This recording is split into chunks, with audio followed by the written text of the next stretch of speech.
नमस्कार, knocking-news.com में आपका स्वागत है। मैं हूं गिरिजेश वशिष्ठ। एक बात याद रखिए, मैं बार बार कहता हूं कि जो सामने कह रही है सरकार, जो कर रही है सरकार, और जो चैरिटी कर रही है सरकार, जो अच्छी अच्छी बातें दिखा रही है सरकार, उसके पीछे उसकी नीयत कुछ और होती है। वो हमारे सामने कुछ और कहती है और उस नीयत को भांप के नागरिक अधिकारों के बारे में बात करते रहना, आवाज़ उठाना हर नागरिक का कर्तव्य है और ख़ास तौर पे लोकतंत्र को बचाने के लिए ज़रूरी है। तो आज ये सब ज्ञान मैं इसलिए दे रहा हूँ क्योंकि एक नई मुसीबत इस पूरे हो हल्ले हंगामे के बीच में हमारे अपने नज़दीक पहुँच गई है, और वो है हमारी अपनी ज़िंदगी पर सरकार का कसता हुआ शिकंजा। और अब ये मामला आने वाली पीढ़ी तक पहुँच गया है। अब एक अपार आईडी बनाई गई है जिसके अंदर स्कूली बच्चों, नाबालिग बच्चों का पूरा डेटा आपसे लेकर रखा जा रहा है। अब ये डेटा लेकर रखा जा रहा है, ये हमको ऐसा लगता है कि कोई टेक्निकल चीज़ है, इससे हमें क्या फ़र्क पड़ जाएगा। तो दुनिया भर में इसको लेकर चुनौतियां क्या हैं, और ये जो अपार आईडी वाला मामला है, ये ख़ास तौर पे हमारे अपने बच्चों के लिए हम एक नई कोई समस्या खड़ी करने जा रहे हैं। और वो समस्या क्या होगी, कैसी होगी, इस पे आज बात करेंगे। कहीं मत जाइए, चैनल को सब्सक्राइब कर लीजिए। मैं अभी हाजिर होता हूँ।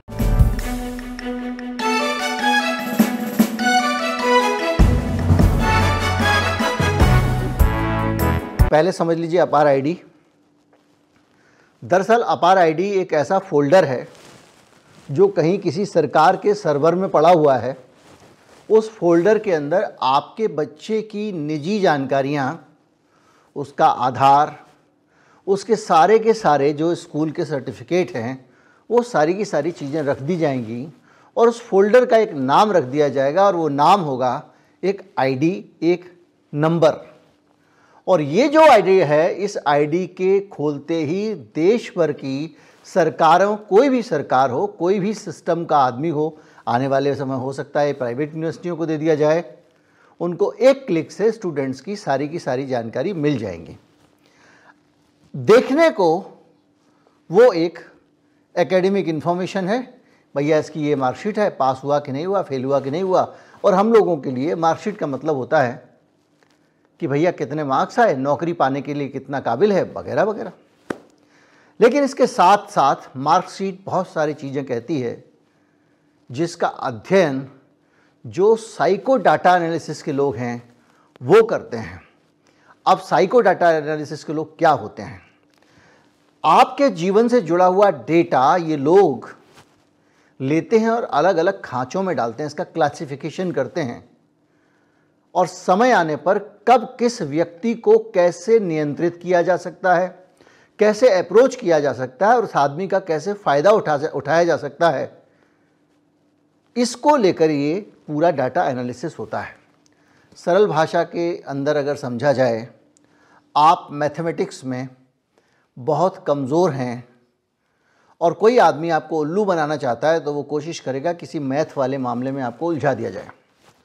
तो इसी तरह से बहुत सारा डाटा अलग अलग तरहों का निकाल के कि इस आदमी को मैथ की भाषा समझ में आएगी तो उसकी मैथ की भाषा में हम अपनी चीज़ इसकी खोपड़ी में घुसाएंगे, इसको फिजिक्स समझ में आएगा तो इसको फिजिक्स के तरीके से समझाएंगे। इस तरह से एक पूरा डाटा कलेक्शन किया जाता है। उसके ज़रिए आपका हेल्थ डाटा भी ले लिया जाता है। इस आदमी को एंग्जाइटी रहती है, इस आदमी का मानसिकता ऐसी है, ये आदमी ऐसे खाता है, वगैरह वगैरह। उस डाटा को क्लासीफाई करके और उसके ज़रिए वो आपको कंट्रोल करने की कोशिश करते हैं। कैसे कंट्रोल करने की कोशिश करते हैं इसको अब समझते हैं। 2018 में एक स्कैंडल हुआ था। कैम्ब्रिज एनालिटिका नाम की एक कंपनी थी, उसने अमेरिका और ब्रिटेन में लोगों के दिमाग को नियंत्रित करना शुरू कर दिया, और वो चुनाव में और मार्केटिंग के अंदर उस डेटा को इस्तेमाल करने लगी। तो वो डेटा क्या था? वो डेटा उसने उठाया फेसबुक से, और फेसबुक का जो पूरा का पूरा आपका डेटा है, आपका प्राइवेसी का डेटा है, उस डेटा को उसने क्लासीफाई किया और उसके ज़रिए वो आपके ब्रेन को टारगेट करने लगे। इस आदमी को भारतीय जनता पार्टी पसंद है तो इसको हम ये कहेंगे कि ये दवा खा, सच्चे हिंदू को ये दवा खानी चाहिए। एक आदमी अगर सेकुलर है तो उसको कहेंगे कि ये दवा खाओ, इस देश में जो भेदभाव पाना दूर करना चाहता है वो इस दवा खाता है। आपने देखा होगा बीच में कुछ ऐसे चुटकुले या रील्स भी आई थी जिसमें चोर घर में आते हैं और उसको लूटते हैं, और लूटते समय उससे पूछते जाते हैं तेरा वाला नीला हार कहाँ है, तेरा वो हार कहाँ है, और बाद में वो सोचती रहती है कि इसको ये सब जानकारी कहाँ से मिली। तो पता चलता है कि वो जो है फेसबुक से उसकी जो उसने अपनी रील डाली थी या अपनी जो फोटो डाली थी उसके ज़रिए पूछ रहा है कि ये वाली घड़ी तो तुमने दी नहीं अभी तक, दो वरना गोली मार देंगे। तो ये अगर एक लुटेरा जैसे आपसे जानकारी ले रहा है, ऐसे ही दुनिया के जो बड़े बड़े लुटेरे हैं वो ये जानकारी लेते हैं। तो कैम्ब्रिज एनालिटिका ने इसका इस्तेमाल चुनाव परिणामों को प्रभावित करने में और चुनाव में किया था 2018 में, और 16 का जो राष्ट्रपति का चुनाव था अमेरिकी राष्ट्रपति का उसमें, और ब्रेक्जिट का जो जनमत संग्रह हुआ था। आप सोचिए ब्रिटेन को यूरोपियन यूनियन से बाहर होना चाहिए कि नहीं होना चाहिए, इसको लेकर वोट डाले गए थे ब्रिटेन में। तो उस दौरान लोगों के दिमाग को खेलने के लिए इस कंपनी ने डेटा का इस्तेमाल किया था जो उसने फेसबुक से लिया था, और इसमें उसको $5 अरब का जुर्माना देना पड़ा था कैम्ब्रिज एनालिटिका को, $5 अरब का, सिर्फ इसलिए कि उसने फेसबुक से डेटा चुराया था और फेसबुक का डेटा लेके उसने लोगों को टारगेट किया था। लेकिन इससे अंदाज़ा लगाइए ब्रिटेन के बाहर होने में किसकी रुचि रही होगी, जिसने कैम्ब्रिज एनालिटिका को पैसे दे के वो जो जनमत संग्रह है उसको प्रभावित करने की कोशिश करी होगी। अरे भाई जनता की मर्जी है तो जनता की राय जान रहे हो, जनता जिसको चाहे वोट देते, चाहे कि रहेंगे भैया अंदर या बाहर रहेंगे यूरोपियन यूनियन से, नहीं, जनता किसको वोट दे इसमें किसी का इंटरेस्ट था। इससे आप अंदाज़ा लगा लीजिए। ये अभी जो चल रहा है वक्फ बोर्ड वाला बिल, इसको लेकर भी बहुत खर्चा किया जा रहा है अलग अलग तरह की आइडियोलॉजी की लॉबिंग के लिए। हमारे पास भी प्रस्ताव आया था, हमने कहा कि हमें काम नहीं करते हैं। खैर, इसमें क्या होता है कि जो डेटा लीक होता है ना, इसका इस्तेमाल, ये भी आरोप लगा था कि कैम्ब्रिज एनालिटिका की सेवाएं भारत में भी कुछ पॉलिटिकल पार्टीज ले रही थीं। आधार का डेटा भी 2018 में भारत का लीक हो चुका है और ये एक इंटरनेशनल खबर बनी है, और इसमें नागरिकों का बायोडाटा, बायोमेट्रिक्स वगैरह जो आप जानते हैं, पुतलियों के निशान, उंगलियों के निशान, वो सब मिल जाते हैं। और 500 रुपये में आधार कार्ड का डेटा लोगों को उपलब्ध था, ये खबरें आई थीं। इसकी जांच भी हुई थी और इसके बाद में एक बदलाव हुआ कि जो आधार केंद्र कोई भी खोल सकता था उसको हटा के अब केवल बैंकों में और सरकारी जगहों पे आधार बनते हैं। अब ये डेटा जो है ये किस तरह से नुकसान पहुंचा सकता है, इसको आएंगे हम, ये भी समझेंगे कि ये पूरी की पूरी कहानी क्या है। उससे पहले शॉर्ट में समझ लेते हैं। मैरियट होटल डेटा ब्रीच हुआ था 2014 से 18 के बीच में अमेरिका में। इसमें 50 करोड़ ग्राहकों की जानकारी थी मैरियट होटल के, और उसके अंदर passport number, credit card details और पर्सनल जानकारी थी, और इस जानकारी के आधार पर फाइनेंशियल फ्रॉड किए गए, साइबर क्राइम किए गए, और लाखों डॉलर का जुर्माना इस कंपनी पर लगाया, क्योंकि वो जो डाटा निकाल लिया। मान लीजिए 1 मिनट के लिए मैं आपको समझाता हूँ सरल तरीका। एक आदमी के पास में आपके आधार की कॉपी है,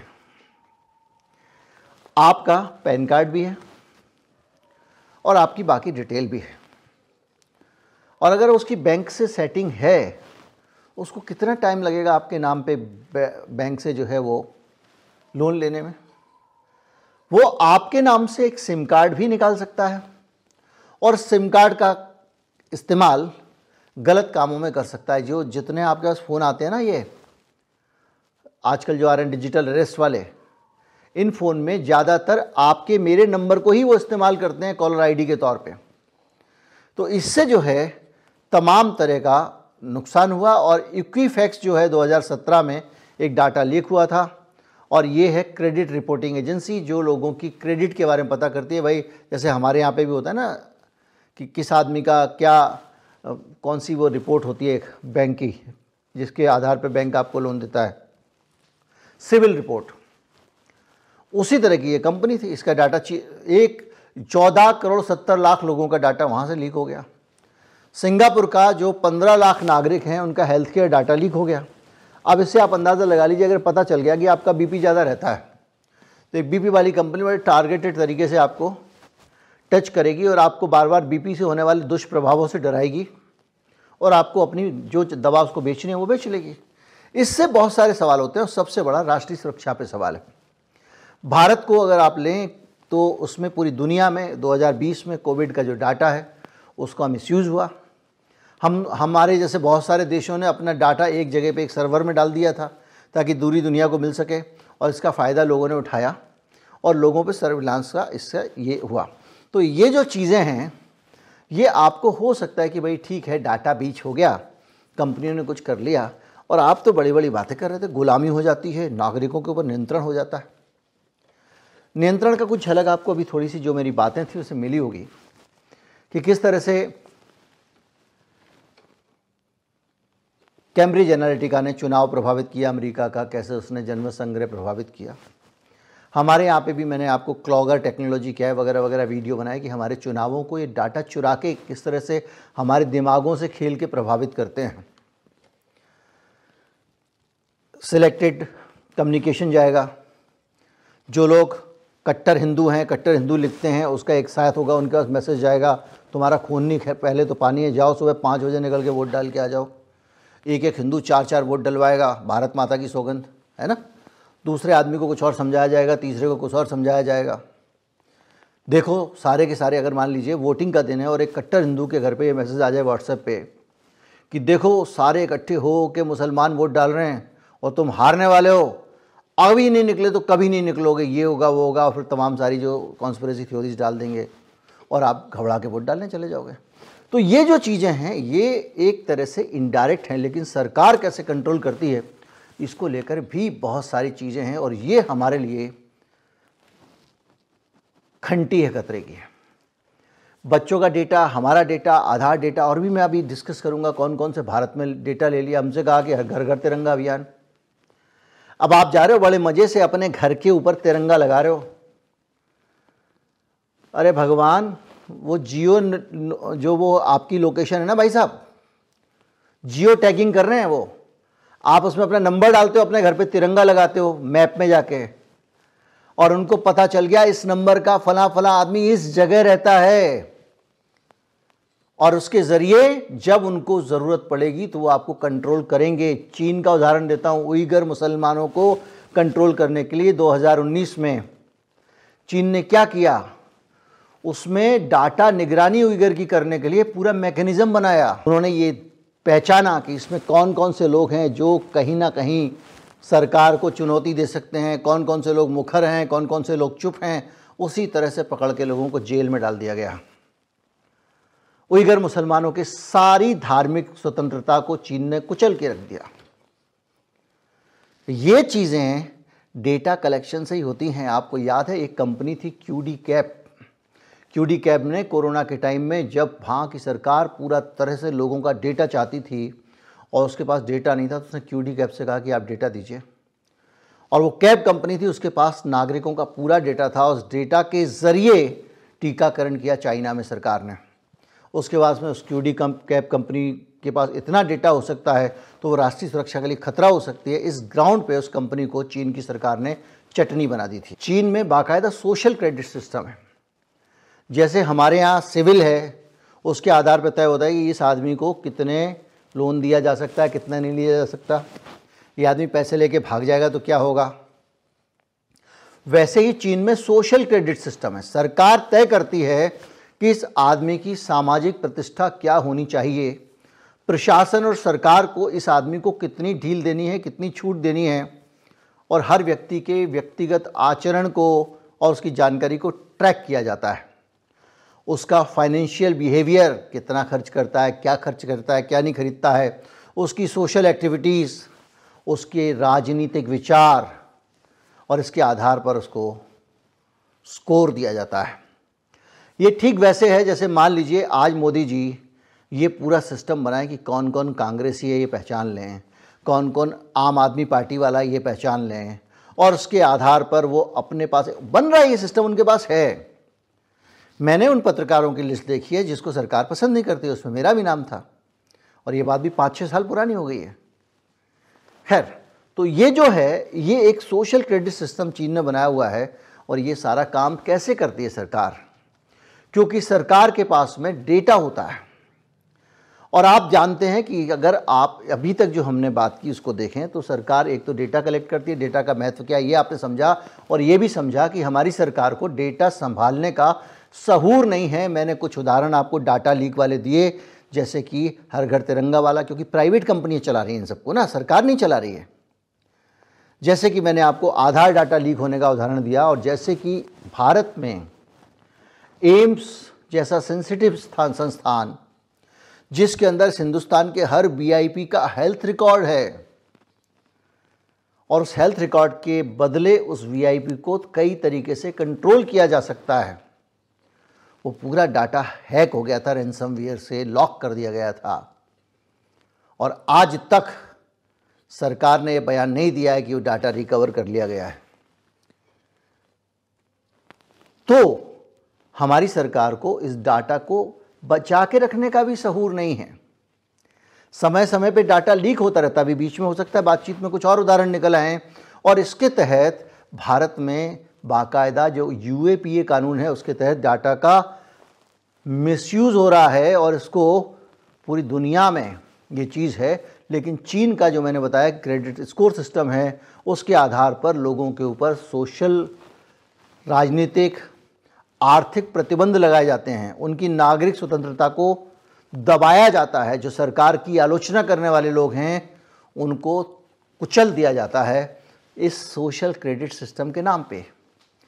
आपकी फ़ोटो को वो स्कैन करेंगे और आपकी आँख की पुतलियों के निशान से पता लगा लेंगे ये आदमी तो हमारे खिलाफ हांगकांग में आंदोलन कर रहा था।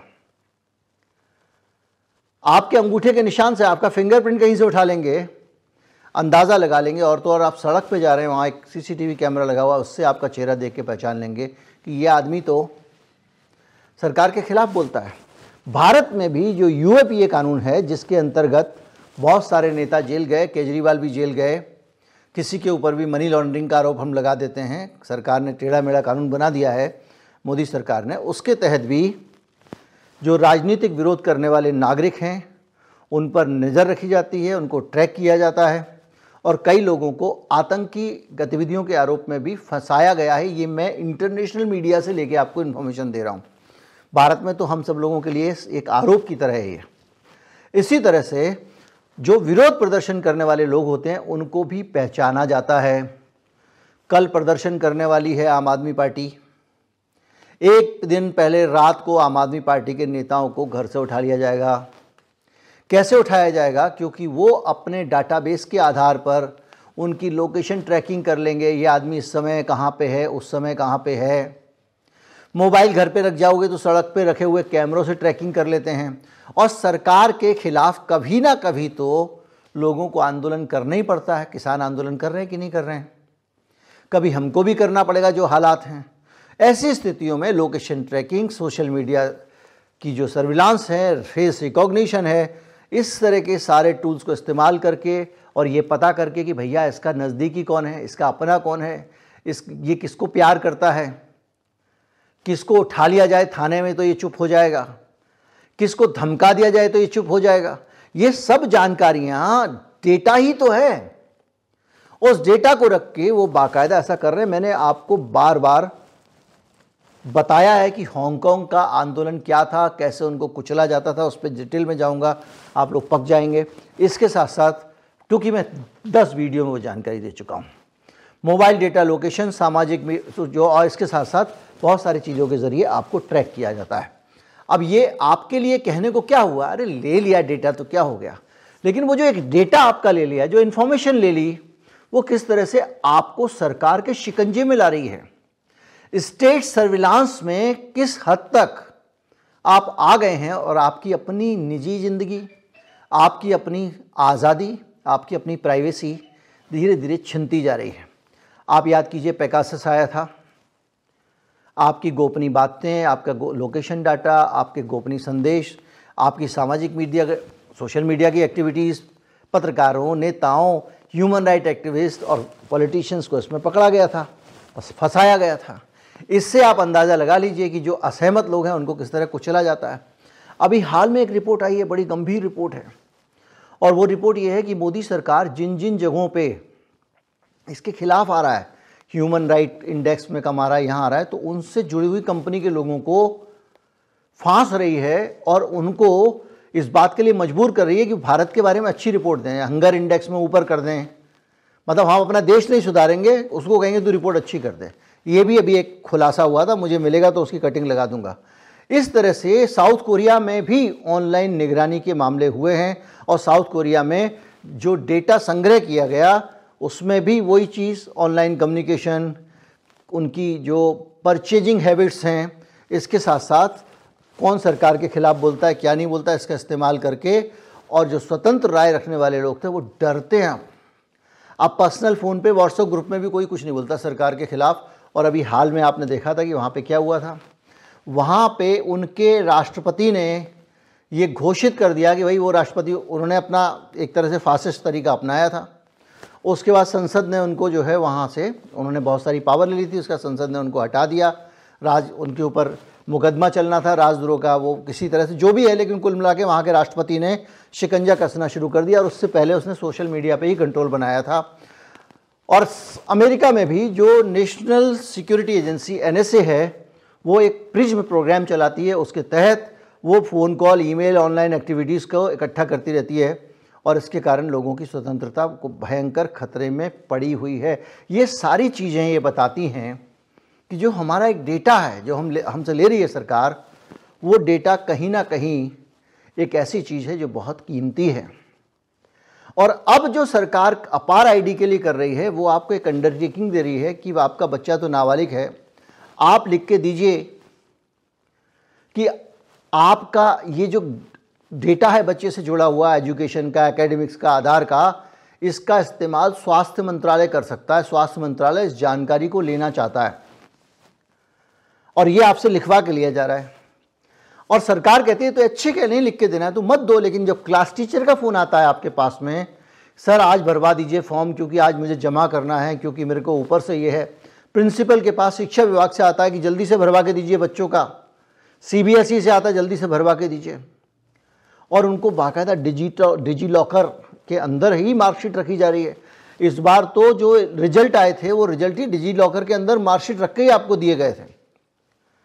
यानी एक डिजिट लॉकर एक कंपनी है, उसके पास में आपका सारा डेटा पड़ा हुआ है और अब वो प्राइवेट कंपनी है, और उस डेटा को आपसे लेने के लिए सरकार आपसे कंसेंट ले रही है, कह रही है अच्छे के, और आपके ऊपर तमाम तरह का दबाव है स्कूलों की तरफ से। आपके सबके बच्चों के स्कूल में आ रहा होगा भी अपार आईडी वाला कि फॉर्म भर दीजिए, कंसेंट दे दीजिए, और ये भी कहा जा रहा है कि इस कंसेंट को आप कभी भी वापस ले सकते हैं। अरे भाई, आपने कंसेंट दे दी, स्वास्थ्य मंत्रालय ने डेटा ले लिया, उसके बाद में आप वापस ले लो तो उससे क्या फ़र्क पड़ता है? उनके डेटाबेस से तोड़ नहीं जाएगा ना वो। तो ये अपने आप में एक दिखने में छोटी चीज़ है, लेकिन जैसे लोग असहमति व्यक्त करते हैं, हमने कोविड के दौरान देखा बहुत सारे लोग अपनी अलग अलग असहमति रखते थे, राय रखते थे, उनको किस तरह कुचला गया, किस तरह जेल में डाला गया, किस तरह उनके सोशल मीडिया अकाउंट उड़ा दिए गए, उनके बोलने की आज़ादी छीन ली गई। तो इसलिए बहुत ज़रूरी है कि ये जो डेटा कलेक्शन का काम अंधाधुंध हो रहा है, हर 2-3 महीने में हमारी सरकार कुछ ना कुछ ले आती है।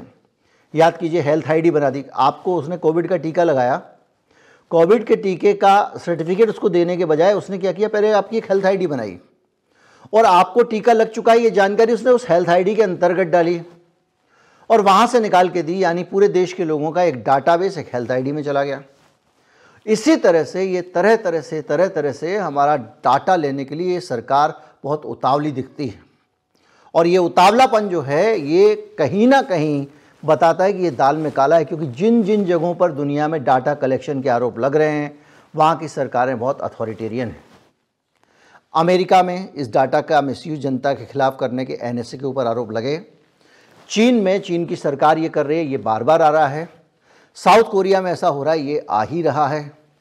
इसके अलावा भारत में तो एक के बाद एक बहुत सारे डाटा ब्रीच के मामले भी आ चुके हैं और सरकारी निगरानी के मामले भी आ चुके हैं। तो इसलिए ये सारी जानकारियां हमारे पास होनी ज़रूरी है। और जो प्राइवेसी का मतलब कुछ लोग समझते हैं वह टेक्निकल सी चीज़ है, ये उतनी टेक्निकल चीज़ नहीं है।